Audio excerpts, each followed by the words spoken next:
What happens when a Hollywood legend with 6 decades of experience is pushed too far by questions that cross the line?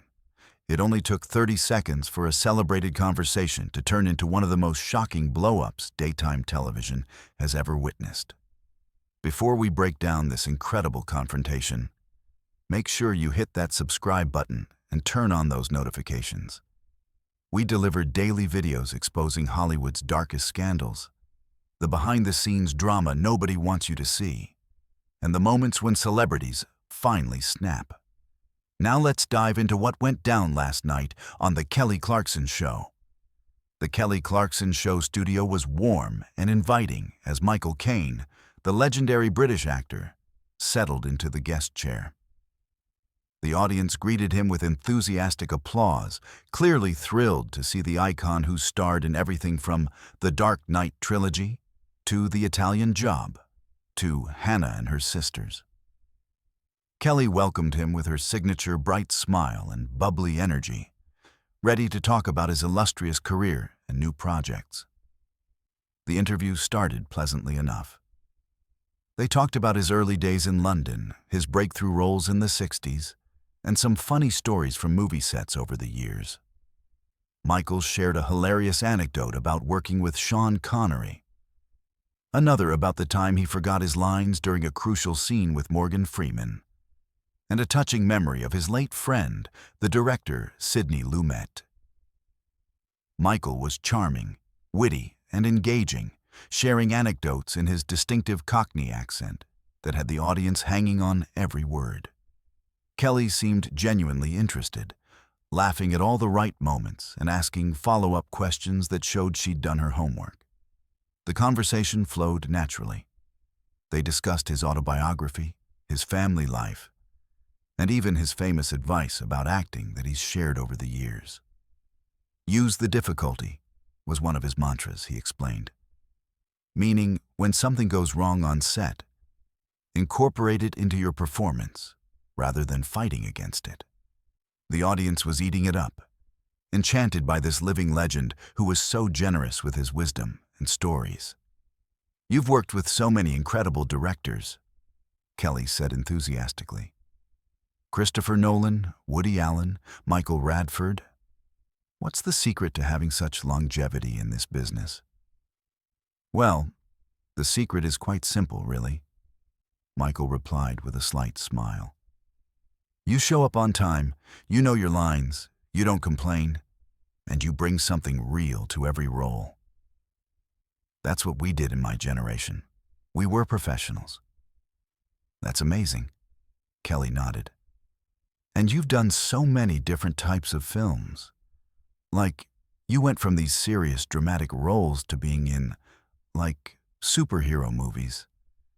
That must have been such a different experience. There was something in her tone, something dismissive that made Michael's expression shift slightly. But he remained polite. Well, acting is acting, he said carefully. Whether you're in a costume drama or wearing a cape, the craft is the same. You find the truth in the character and you deliver it. Kelly laughed a little. But I mean, come on, it's gotta be different. Like doing Shakespeare versus saying lines in front of a green screen for a Marvel movie. One is real acting and the other is just, fun blockbuster stuff. The studio got noticeably quieter. Michael's jaw tightened. I'm sorry. What did you just say? His voice was measured, but there was steel underneath. I just mean, Kelly continued, seemingly oblivious to the shift in energy. There's a difference between the kind of serious, prestigious work you did when you were younger and the commercial stuff you do now. Like Batman. That's not exactly Alfie, right? Michael leaned forward in his chair. Let me understand this correctly. Are you suggesting that my work in Christopher Nolan's films isn't serious acting? Well, no, I'm not saying it's not good, Kelly said, starting to sense she'd touched a nerve. I'm just saying it's different. It's more commercial. It's not as challenging as your Oscar-winning roles. Not as challenging. Michael's voice rose slightly. Have you ever acted, Kelly? Have you ever stood in front of a camera and attempted to create a believable human being? I mean, I've done some acting, Kelly said defensively. I was in a few movies. Then you should know better, Michael said sharply. You should know that every role is challenging if you approach it with integrity. You should know that dismissing certain types of film as just commercial is ignorant and disrespectful to everyone who works on them. The audience was silent now. You could feel the tension spreading through the studio. I didn't mean to be disrespectful, Kelly said, but her voice had an edge now. I was just saying that there's a difference between art films and popcorn movies. Everyone knows that. Everyone knows that? Michael repeated. Who is everyone? You and your producers? The people who think that unless a film wins awards and makes people cry, it's somehow less valuable? That's not what I'm saying, Kelly protested. Then what are you saying? Michael challenged. Because it sounds to me like you're suggesting that half my career, the films that millions of people love and connect with, are somehow inferior because they made money and entertained people. Films that employed hundreds of people. Films that brought joy to audiences around the world. Films that introduced new generations to cinema. But apparently, none of that matters to you because they weren't serious enough. Kelly shifted in her seat, clearly uncomfortable. Look, Michael, I think you're taking this the wrong way. I have nothing but respect for your career. Everyone does. You're a legend. Legends can be disrespected too, Michael said quietly. And right now, you're doing exactly that. You're using nice words while simultaneously undermining the value of work I'm proud of. That's worse than just being openly critical, because at least then you'd be honest about your contempt. Do you? Michael's voice was cold now. Because respect would mean understanding that Alfred in Batman is just as important to me as any character I've played. Respect would mean recognizing that entertaining an audience is just as valid as making them think. Respect would mean not diminishing decades of work because you've decided what counts as real acting and what doesn't. I'm not diminishing anything, Kelly said, her voice rising to match his. I'm just having a conversation about different types of movies. No, you're making judgments, Michael corrected her. You're sitting there, having done what, 3 films? And you're telling me, someone who's been in this industry for 60 years, what is and isn't serious acting. Do you not see how incredibly arrogant that is? The audience gasped. Some people looked at each other uncertainly. This was not the fun, light-hearted interview they'd expected. I don't think I'm being arrogant, Kelly said, her face flushing red. I'm entitled to my opinion. You're entitled to an informed opinion, Michael shot back. But what you're expressing isn't an opinion, it's a prejudice. It's the same prejudice that's ruined the film industry. This idea that only certain types of stories matter, that only certain types of performances are worthy of respect. The film industry seems to be doing just fine, Kelly retorted. Is it? Michael leaned back and crossed his arms. Is it really? When the only films that get made are either massive franchise pictures or tiny independent films, nothing in between? When actors have to choose between doing superhero movies to pay their bills or doing prestige projects that nobody sees? When people like you perpetuate the idea that commercial success and artistic merit can't coexist? I never said they can't coexist, Kelly argued. You implied it, Michael said. You implied it when you separated my serious work from my commercial work, as if I wasn't bringing the same dedication, the same craft, the same truth to every single role, regardless of the genre or the budget or the audience. Kelly took a deep breath, trying to regain control of the interview. Okay, I think we're getting a little heated here. Let's maybe talk about something else. No, Michael said firmly. Let's not talk about something else. Let's finish this conversation.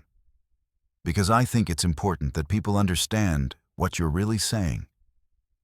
You're saying that entertainment has less value than art, that making people happy is less important than making them think, that commercial success somehow taints artistic achievement. That's not what I'm saying at all, Kelly insisted, but her voice wavered. Then explain to me what the difference is between playing Alfred and playing any other role I've done, Michael challenged. Explain to me how one is real acting and the other isn't. I'm genuinely curious to hear your analysis. Kelly opened her mouth and closed it. I just think... everyone knows that franchise films are different. They're more about the spectacle than the performance. That's bollocks, Michael said, and the British curse word hung in the air. That's absolute rubbish. Some of the finest performances I've ever seen have been in so-called franchise films. Gary Oldman in Harry Potter, Ian McKellen in Lord of the Rings, Anthony Hopkins in Thor. Were they not real acting because they were in popular films? Those are different, Kelly said weakly. How? Michael demanded. How are they different? Because they're British actors and somehow we're allowed to maintain our credibility in franchise films? Or because those specific franchises have been deemed acceptable by people like you? You're putting words in my mouth, Kelly said, getting defensive again. I'm repeating the implications of your words back to you, Michael corrected. And you don't like hearing them because you're realizing how shallow they sound. The atmosphere in the studio was suffocating. The producers in the booth were probably losing their minds. Kelly's team members on the side of the stage looked panicked. I think you're overreacting, Kelly said, trying to sound calm but failing. I was just making conversation. Making conversation. Michael's voice rose. You were making judgments. You were dismissing significant portions of my career and the careers of countless other actors who've worked in commercial cinema. And now you're trying to minimize it by saying you were just making conversation. I'm sorry if you took it that way, Kelly said. But it was a non-apology and everyone knew it. If I took it that way, Michael stood up from his chair. There's no if about it. You said what you said. You meant what you meant. And now you're trying to backtrack because you've realized you've offended someone who actually knows what they're talking about. Kelly stood up too, defensive now. You know what, Michael?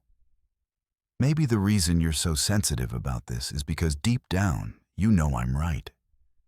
Maybe you do feel like you sold out by doing those big commercial films.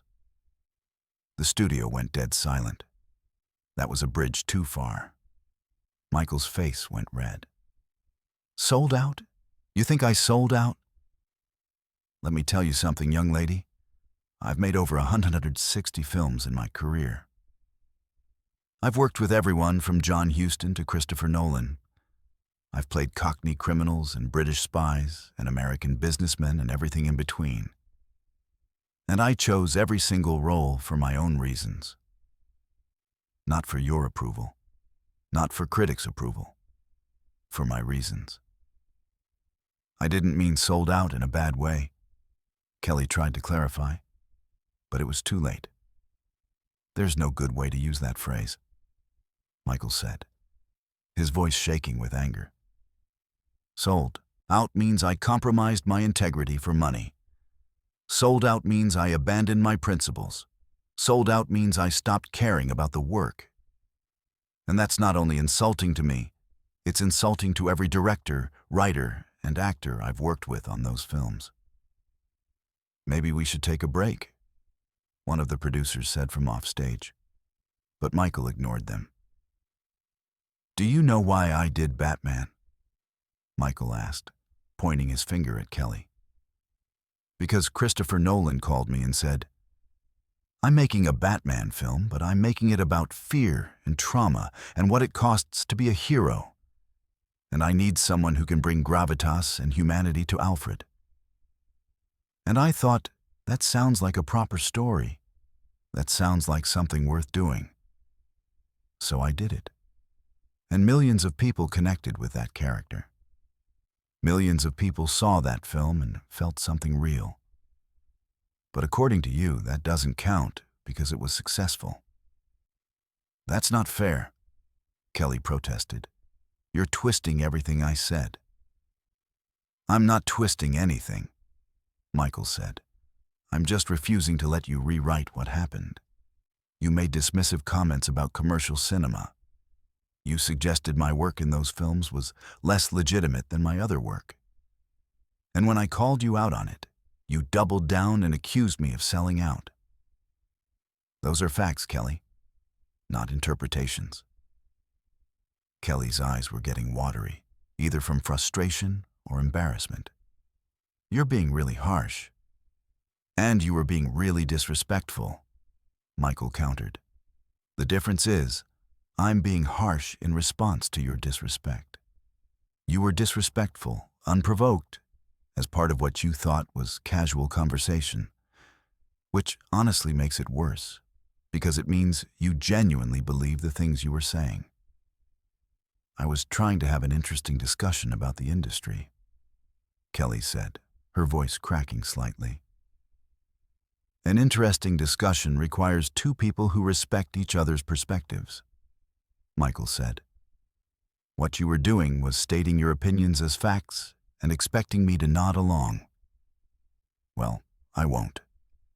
I've been in this business too long, and I've worked too hard to sit here and listen to someone with a fraction of my experience tell me what is and isn't real acting. He reached down and unclipped his microphone. What are you doing? Kelly asked, alarmed. I'm leaving, Michael said simply. I came here to talk about my work, my career, my experiences. I didn't come here to be insulted and then gaslit when I objected to the insults. You can't just leave, Kelly said, but it sounded more like a plea than a command. Watch me, Michael said, dropping the microphone on his chair. I'm 90 years old, Kelly. I've been in this business since before you were born. I've earned the right to walk away from conversations that don't serve me. I've earned the right to demand respect. And I've certainly earned the right to call out nonsense when I hear it. Kelly looked around at her crew, at the audience, at anyone who might help her salvage this disaster. But no one knew what to do. You're making a huge mistake, Kelly said, but her voice had no conviction. The only mistake I made was thinking this would be a pleasant conversation, Michael said. I should have known better. Your generation thinks watching films makes you experts on making them. You think having opinions is the same as having knowledge. You think being popular gives you the authority to judge people who've actually done the work. That's not fair to my generation, Kelly said weakly. Isn't it? Michael asked. Then why do all of you talk about film and television like you understand it when most of you have never spent a day on a real film set? Why do you all think your first impression of something is worth broadcasting to millions of people? Why do you assume that because you host a talk show, you're qualified to have these discussions? He started walking toward the exit, his posture rigid with controlled anger. Michael, please, Kelly called after him. Let's just finish the interview. We can move on to other topics. I didn't mean to upset you. That's the problem, isn't it? Michael stopped in his tracks. You didn't mean to upset me. You didn't think about how your words would land. You didn't consider that maybe, just maybe, The person sitting across from you might have a different perspective on their own career than you do. You just assumed you could say whatever popped into your head, and I'd smile and nod, because that's what guests do on talk shows. That's not fair, Kelly said. And now there were definitely tears in her eyes. I was trying to have a real conversation. I was trying to be honest. Honest? Michael turned to face her fully. You want honesty? Here's honesty. You're talented, Kelly. You have a gift. But having a gift doesn't mean you have wisdom. It doesn't mean you understand the complexities of an art form you've barely participated in. And it certainly doesn't give you the right to categorize other people's work based on your limited understanding of what art should be. Michael stopped and turned back to face her one last time. Kelly, let me give you some advice. When you have someone on your show who has more experience than you, more knowledge than you, more understanding of the subject matter than you, listen more and talk less. Ask questions instead of making statements. Seek to learn rather than demonstrate what you think you know. That's how you grow as an interviewer. That's how you earn respect. I do respect you, Kelly said, and she genuinely sounded like she meant it now. Then you have a funny way of showing it, Michael replied. Respect isn't just about saying nice things about someone's accomplishments. It's about not diminishing their choices. It's about not making them justify their entire career to you. It's about recognizing that just because you don't understand something doesn't mean it lacks value. He turned to leave again, and this time Kelly didn't try to stop him. You know what the sad thing is? Michael said over his shoulder. I actually liked your show. I thought you were genuine and kind. That's why I agreed to come on. But today you showed me that underneath that kindness is the same prejudice and narrow-mindedness that plagues this entire industry. The same snobbishness that divides artists into categories of worthy and unworthy based on arbitrary criteria. And I want no part of it. With those final words, Michael Caine walked off the Kelly Clarkson show stage, leaving behind a host with tears in her eyes, an audience in stunned silence, and a studio full of people who just witnessed a legend refuse to be disrespected. The cameras continued rolling, capturing every moment of Kelly standing alone on her stage. The empty chair beside her, a stark reminder of how quickly things can go wrong when you underestimate your guest. Michael's footsteps echoed through the backstage hallway as he made his exit. His dignity intact and his point made clear. Some things matter more than being polite. And sometimes the most powerful statement you can make is simply refusing to stay where you're not truly respected.